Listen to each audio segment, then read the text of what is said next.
cardiomyopathy. I was diagnosed in 2001. And since that time, when I've kind of run into people, the comment I hear a lot is, "You're the best looking sick person that I know." You've got these women, they're suffering from these diseases, but we all look totally healthy. Like when you look at me, you would not think, okay, she has a disease that could potentially be debilitating.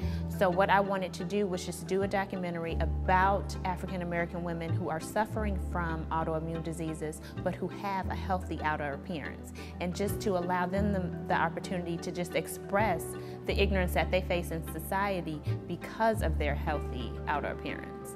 Watching the film brought back so many memories. I have rheumatoid arthritis throughout my entire body and have gone through joint replacement. Oh my goodness. Already, yes. And a hand, a total hand. And I have another hand that has to be done. But no, it's okay. It really is. It's fine. It really is. It's fine.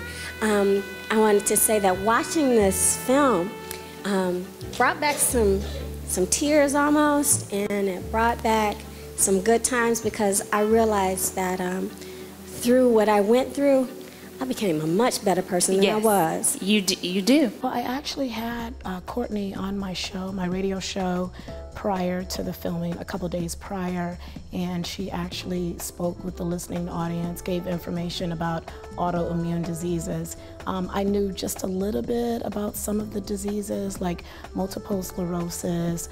I know people who have been diagnosed with that, but I wasn't that abreast of exactly what an autoimmune disease is.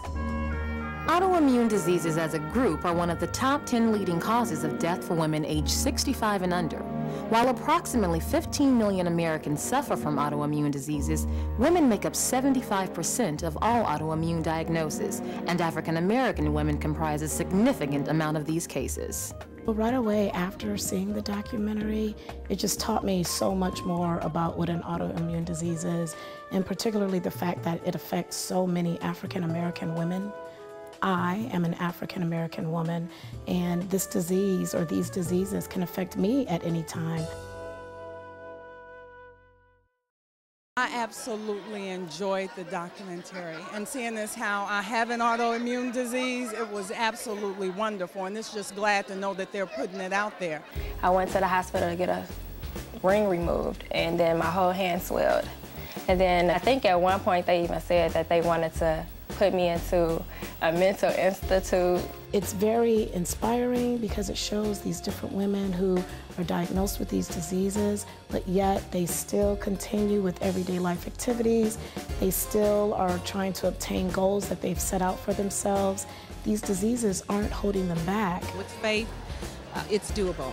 What the women had to say and just being so open and honest. You know, usually people don't want to tell you.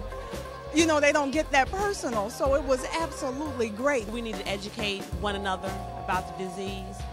I believe education is very important. We need, as black people, we need to talk to one another. For years, yeah, I had heard of lupus, and I knew that people with lupus were in pain, but I didn't know what lupus was. You know, I think so often we hear it, oh yeah, girl, you know, so-and-so has lupus, I'm really praying for. But 9 times out of 10, they don't know what that means. Actually, I'm in the documentary just to kind of enlighten people about the disease, even family and friends, because sometimes you don't always look sick, and they have a hard time understanding your limitations. I mean, we've just been trained that, okay, if someone is sick, that they must look frail or must be weak or, you know, just not be vibrant. Is there something that made this event more special and near and dear to either of you? Well, actually, yes. To me, I have lupus. So I was diagnosed with lupus in 1998. So it's definitely as near and dear to my heart. So when you look at them, I mean, you really, if you had to say, okay, what's wrong with someone, it's probably, you know, saying that they have an autoimmune disease would be the last thing that someone would say. In '98, I remember I was in college, having a ball, not really stressed out, but there would be days when I would be so tired I could not physically get out of the bed. I'm like, oh, it's gonna go away.